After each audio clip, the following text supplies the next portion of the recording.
I'm Mike Manette from Dayton, Ohio, and here at the bank, transferred day November 5th, 2011.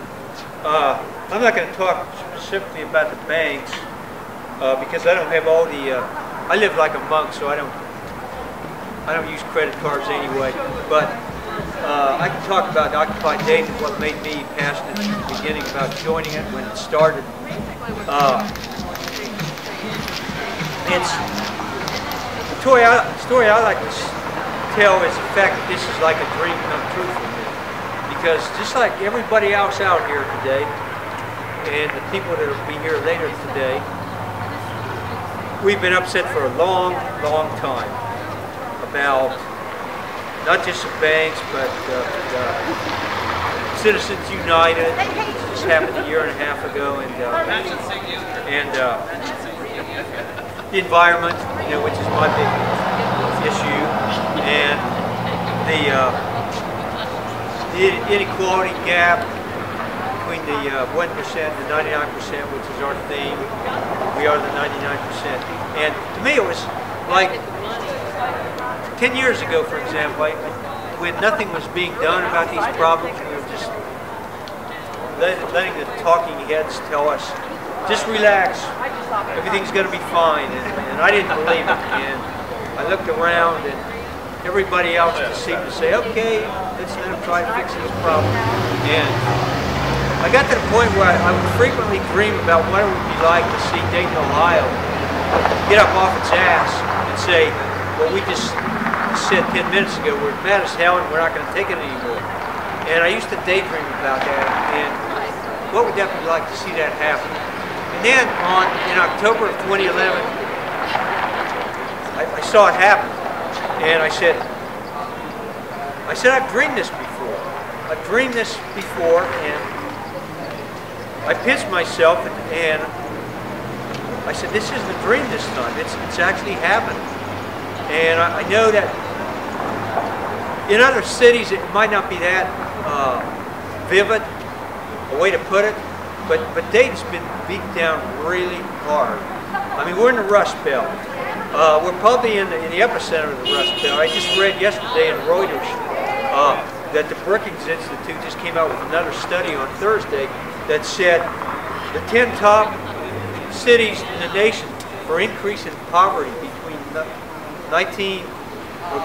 and 2010, 3 of them were in Ohio, Toledo, Cleveland, and Dayton, I believe. And so we're in the bullseye for this. And that's why if you live in Dayton, you've probably been dreaming about this for over 10 years, that this would happen. Maybe if you're in a more prosperous place like Atlanta, Dallas, and you're doing an Occupy down there, it might be a more recent. The sense of anger might not be as old and familiar. But here in the Rust Belt, we've been feeling this pain for so long, and it's like a volcano that finally just erupted. And it's a beautiful volcano. It's good to see all these people here today. It's probably going to be this way every Saturday until we have a new country, until we have the country that I grew up in. And that's basically my story about it. And you just spoke your mind then. And the only other thing I'd like to add is it's 1:30. It's time for more people to be here today. We'll probably be out here until 4:30. We'll have a GA. We'll have a march. We'll have a lot of maybe some speeches. And so if you get out here between now and late afternoon, there's a lot of fun for you out here.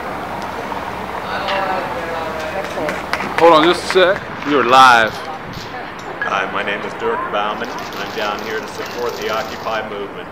I'm not as young as I once was, just don't have quite the energy for these things as I used to, so I'll try to keep this as short and succinct as I possibly can.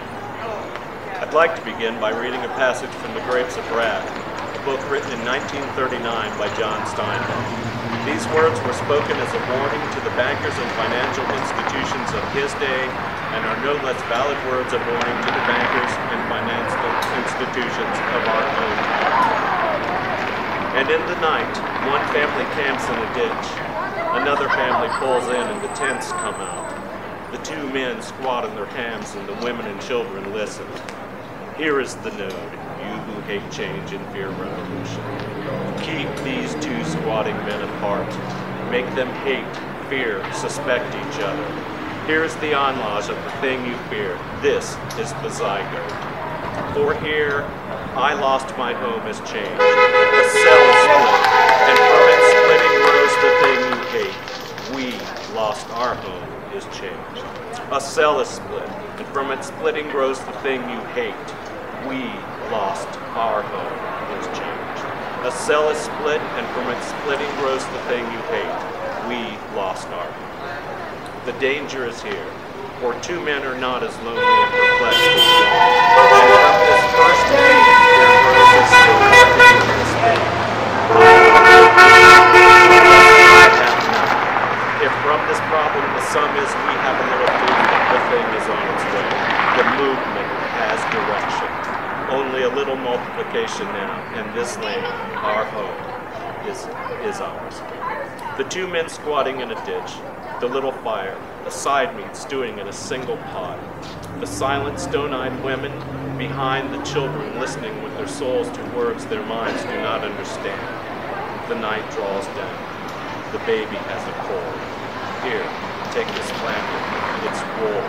It was my mother's blanket. Take it for the baby. This is the thing to love. This is the beginning from I to we. If you who own the things people must have could understand this, you might preserve yourself. If you could separate causes from results, if you could know that Cain, Marx, Jefferson, Lenin were results, not causes, you might survive. But that you can't. The quality of owning freezes you, shattering our boundaries in the name of greed and profit. While we, the people, are huddling in shelters, clothing our children in thrift stores, and feeding them through food banks, these capitalist profiteers are living like kings.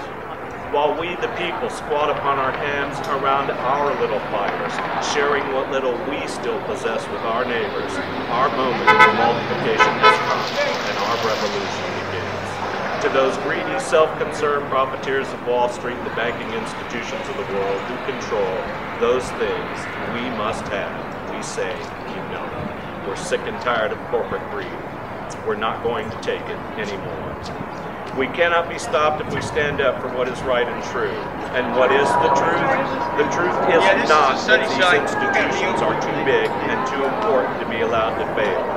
The truth is that these institutions have become too big, too corrupt, and too greedy to be allowed to succeed. The truth is not that this is a conservative or liberal problem, nor is it a black problem, a white problem, or an immigration problem. The truth is that all of us are victims of the real problem, corporate greed. All of us are being exploited by evil men who feel there is no higher power to answer to than stockholders. Wealth and the accumulation of it at any expense to anyone else is their sole aim in life. And the truth is that this belief is extremely detrimental and is, as a matter of fact, destroying life in communities around the entire world. Enough is enough. It is time to put a stop to these evil men and their economic philosophy of greed and excess, and reclaim our humanity, our dignity, our hopes, and our dreams of making a better tomorrow for the children in our care. Anger is not enough. Protest is not enough. Only by laying siege to the ivory towers of greed and exploitation and demanding justice for their crimes against humanity, instead of allowing them more bailouts and higher banking fees, will we finally make these profiteers accountable for their actions. And I say that not even this is enough. Not only must we organize and occupy, we also need to deluge Washington with a tidal wave of letters telling those who stand in the way of our prosperity that we do want the green jobs President Obama is trying to bring to this country. We do want to rebuild the roads and bridges that carry our families into the future. And yes, we do want to rebuild the power grids that will lead to a greener tomorrow. Fossil fuels and the automobile industries are no longer the path to a better future. They've carried us as far towards tomorrow as they can. The new vehicles to a better day are solar panels, windmills, and transportation systems that are eco-friendly instead of environmentally destructive. Yes, we do want to bring jobs that will inspire us, invigorate us, and return us to a sense of dignity and the knowing that our efforts are indeed building a better future. I know the crowd here today may appear small, but let me assure you that our voices are now part of a larger chorus that is at this very moment being heard loud and clear around the entire world. We're sick and tired of sitting around our little campfires and talking about all the things we've lost to the bankers and the fat cats living it up on Wall Street, and we are not going to take it anymore. The time for this generation's multiplication has come, and it is our time to stand up together and fight against the greatest evil of our day, corporate greed. Just want to say hello to everyone that's out here right now. We're going so strong. Just want everyone to come over and get involved, make our voice heard. That's what we're here for. Thank you. In this city, last year at St. Vincent's Homeless Society, 800 children passed through those shelters. 800 homeless children. The percentage of children living in poverty in this country, I believe, is somewhere like 15%. They go hungry at night. I mean, we're one of the wealthiest countries in the world, and we have children who go to bed hungry at night, who don't have homes, who live in terrible neighborhoods, whose school systems fail them. I mean, how does that happen? And how do people in the 1%, I mean, how many cars do you need? How many houses do you need? How many pairs of Italian shoes do you need? I don't understand those people. Of course, I don't know any of them. But I wonder how they sleep at night. They must think the rest of us are ants or something. That they're a different species. That they don't have to worry about us. I'd like to see some accountability. I'm a little disappointed in the Obama administration. They're letting way too much go by. Just go forward, don't look backward. The people that ruin the economy need to be held accountable. The people that are condoning torture and involved in torture need to be held accountable. The nation won't heal until that occurs. So that's all I have to say for right now. Excellent. Thank you so much. Thank you very much.